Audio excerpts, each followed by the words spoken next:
The before design of our classroom. The students at Rundle Academy are complex learners, coming to school with a variety of learning needs, including complex learning disabilities and attentional concerns.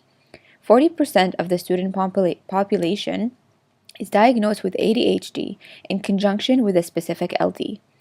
Due to this specialized profile, lots of existing considerations were already in place for the space. The group of learners that use the space are in grades 7 to 9 and have math or science classes in this classroom. Executive functioning skills of students were of paramount consideration, as well as the confines of working in a small classroom. Features such as shelving with binders for each student to dump their work after finishing a unit of study, pouches on the wall for calculators, environmental print on many surfaces, including the ceiling, and a configuration of flexible seating options were some of the many considerations that had already been represented in the makeup of the classroom. There were limitations on what could be done based on the location of the interactive whiteboard, the windows, and the one functioning door at the front of the classroom. Both the students and the teacher were satisfied with the functioning of the space as was, but also had a list of needs and wants for how the space could be optimized. Students, parents, and staff of the Rundle Academy community identified many overarching themes as to how they could optimize the learning spaces in their school.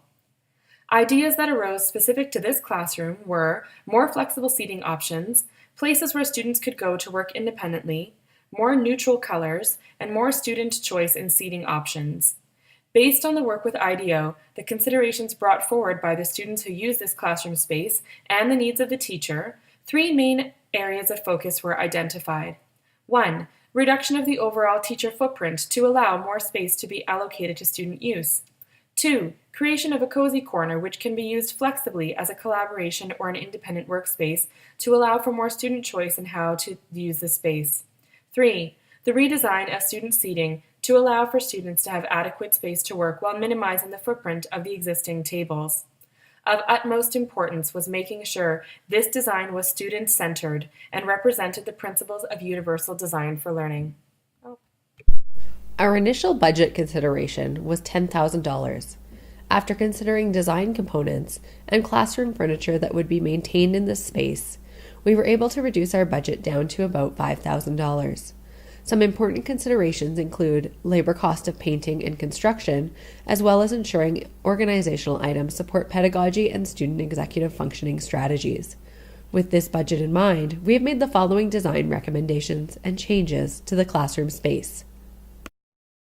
The main goals are to increase student footprint and reduce teacher footprint while maintaining support for student executive functioning.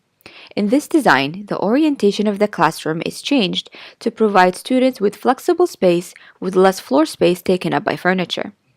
Possibly the most impactful way that we accomplished this was to replace the existing door with a secure and silent pocket door and to move the interactive whiteboard to the longer wall instead. This changed the focal point of the room to the longer wall, with the side wall becoming secondary. This change allowed for the creation of a more open campfire space, where the large group could work, learn, and collaborate as a whole. In place of the existing interactive whiteboard, a wall painted with dry erase paint will be created as a stand-up collaboration space where students can work together on problems and make their learning visible to the rest of the class, which contributes to the knowledge-building features in the room. The simple act of using the wall instead of a traditional whiteboard frees up space and allows for more warmth in the color scheme of the room, which was a key consideration by students during the IDEO focus sessions. The idea of the teacher's desk was a hot topic of discussion. Whereas the idea of removing the teacher's desk altogether to create a more learner-centered space seemed attractive at first, the multiple instructional and administrative roles of the teacher called for such a space for organizational purposes. However, the desk was replaced by a combination desk that doubles as storage and is situated in the corner of the room where students can visibly locate and easily access learning resources.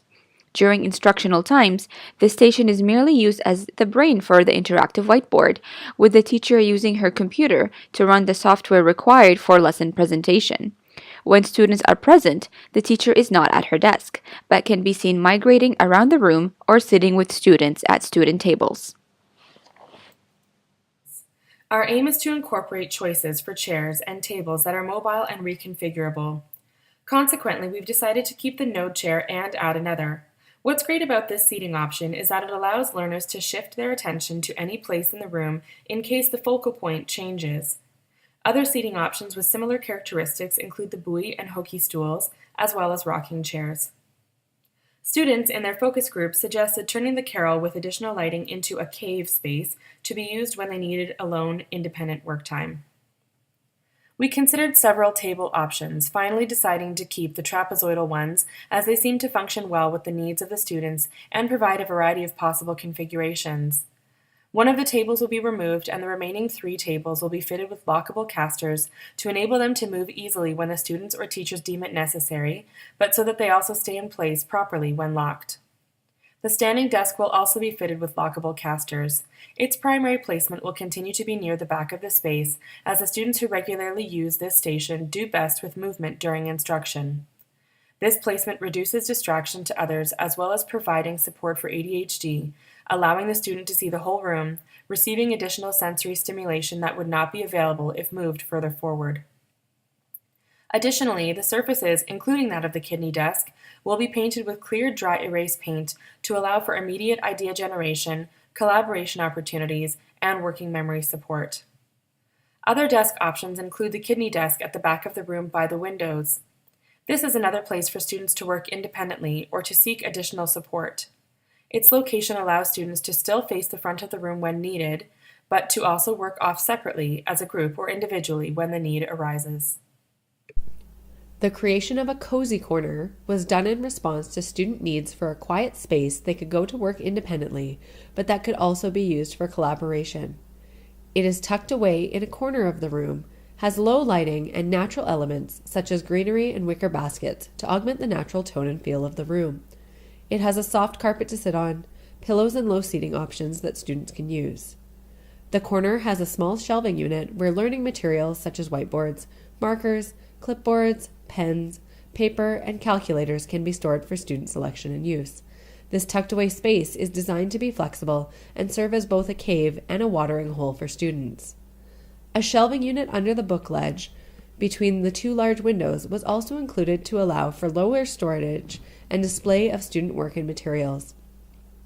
To replace the visually busy shelves that were already located along the perimeter of the wall, close to the ceiling, this low shelf will have natural elements on it to bring in light and greenery to the class, but will also serve to house student work and materials while projects are in progress and once they are complete. In summary, the overall design was intended to create a space that is not only flexible, but student-centered in its considerations.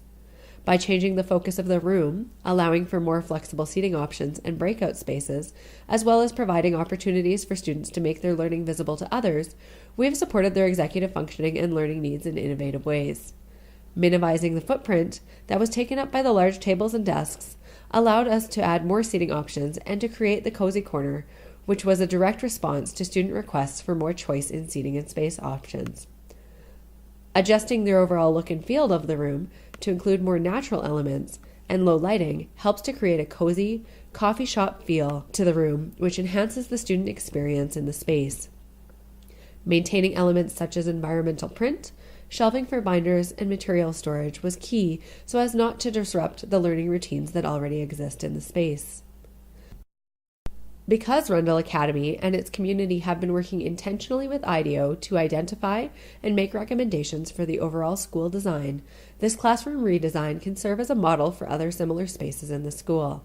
As a pilot design space, evaluations can be done to determine if the redesign has been effective, and then recommendations can be made for other spaces in the school. This reflects the scalability of our design and how its principles can be used to inform the redesigns taking place elsewhere on Rundle Academy's campus.